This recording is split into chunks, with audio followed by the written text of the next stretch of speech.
Surah Yusuf, chapter 2. He responded, "Should I trust you with him as I once trusted you with his brother Joseph?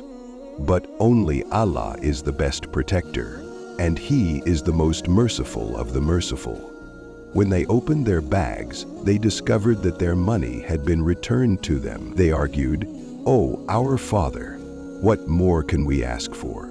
Here is our money, fully returned to us. Now we can buy more food for our family. We will watch over our brother and obtain an extra camel load of grain. That load can be easily secured."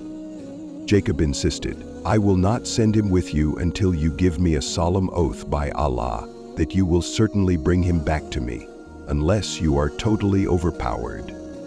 Then, after they had given him their oaths, he concluded, "Allah is a witness to what we have said." He then instructed them, "O my sons, do not enter the city all through one gate, but through separate gates. One, I cannot help you against what is destined by Allah in the least. It is only Allah who decides. In Him I put my trust, and in Him let the faithful put their trust." Then when they entered as their father had instructed them, this did not help them against the will of Allah whatsoever. It was just a desire in Jacob's heart which he satisfied. He was truly blessed with great knowledge because of what we had taught him, but most people have no knowledge. When they entered Joseph's presence, he called his brother Benjamin aside and confided to him, "I am indeed your brother Joseph, so do not feel distressed about what they have been doing." When Joseph had provided them with supplies, he slipped the royal cup into his brother's bag. Then a herald cried, "O people of the caravan, you must be thieves." They asked, turning back, "What have you lost?" The herald, along with the guards, replied, "We have lost the king's measuring cup, and whoever brings it will be awarded a camel load of grain. I guarantee it." Joseph's brothers replied, "By Allah, you know well that we did not come to cause trouble in the land, nor are we thieves." Joseph's men asked, "What should be the price for theft if you are lying?" Joseph's brothers responded, "The price will be the enslavement of the one in whose bag the cup is found. That is how we punish the wrongdoers." Joseph began searching their bags before that of his brother Benjamin, then brought it out of Benjamin's bag. This is how we inspired Joseph to plan.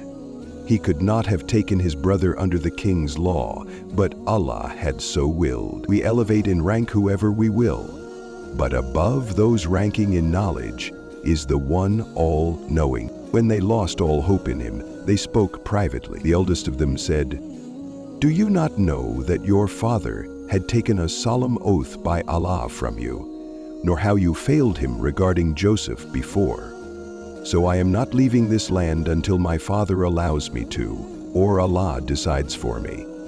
For He is the best of judges. Return to your father and say, 'O our father, your son committed theft. We testify only to what we know. We could not guard against the unforeseen. Ask the people of the land where we were, and the caravan we traveled with. We are certainly telling the truth.'" He cried, "No! Your souls must have tempted you to do something evil, so I am left with nothing but beautiful patience. When I trust Allah will return them all to me. Surely He alone is the all-knowing, all-wise." He turned away from them, lamenting, "Alas, poor Joseph," and his eyes turned white out of the grief he suppressed.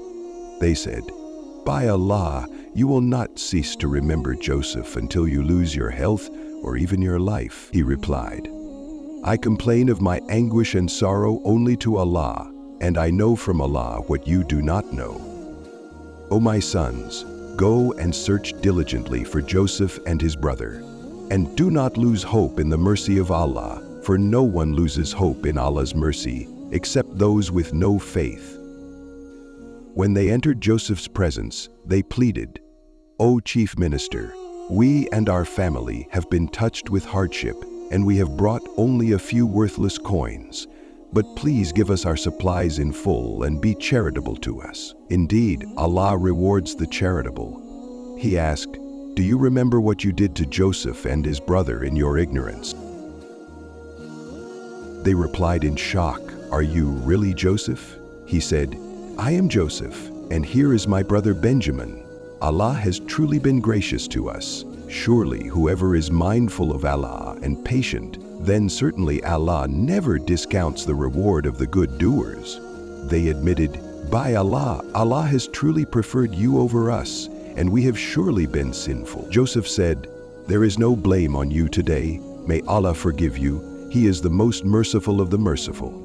Go with this shirt of mine and cast it over my father's face, and he will regain his sight. Then come back to me with your whole family."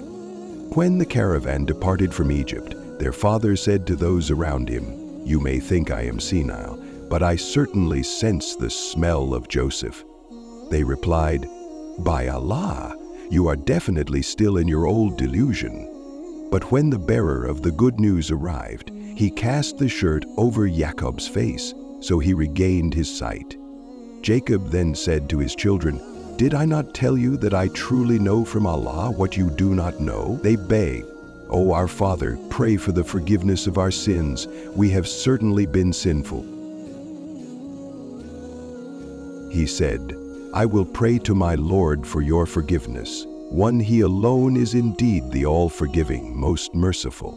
When they entered Joseph's presence, he received his parents graciously and said, "Enter Egypt, Allah willing, in security." Then he raised his parents to the throne, and they all fell down in prostration to Joseph. One who then said, "Oh, my dear father, this is the interpretation of my old dream. My Lord has made it come true. He was truly kind to me when he freed me from prison and brought you all from the desert after Satan had ignited rivalry between me and my siblings. Too indeed, my Lord is subtle in fulfilling what he wills. Surely he alone is the all-knowing, all-wise. My Lord, you have surely granted me authority and taught me the interpretation of dreams. O originator of the heavens and the earth, you are my guardian in this world and the hereafter. Allow me to die as one who submits, Son, and join me with the righteous." That is from the stories of the unseen, which we reveal to you, O Prophet. You were not present when they alone made up their minds, and when they plotted against Joseph. And most people will not believe, no matter how keen you are. Even though you are not asking them for a reward for this Quran, it is only a reminder to the whole world.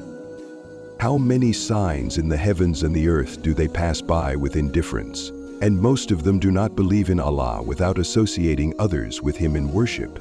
Do they feel secure that an overwhelming torment from Allah will not overtake them, or that the hour will not take them by surprise when they least expect it? Say, "O Prophet, this is my way. I invite to Allah with insight. I and those who follow me, glory be to Allah, and I am not one of the polytheists. We only sent before you, O Prophet, men inspired by us from among the people of each society.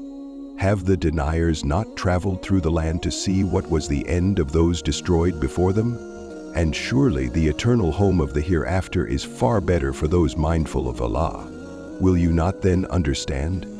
And when the messengers despaired and their people thought the messengers had been denied help, our help came to them at last. We then saved whoever we willed, and our punishment is never averted from the wicked people. In their stories there is truly a lesson for people of reason. This message cannot be a fabrication. Rather, it is a confirmation of previous revelation, a detailed explanation of all things, a guide, and a mercy for people of faith. Thanks for watching.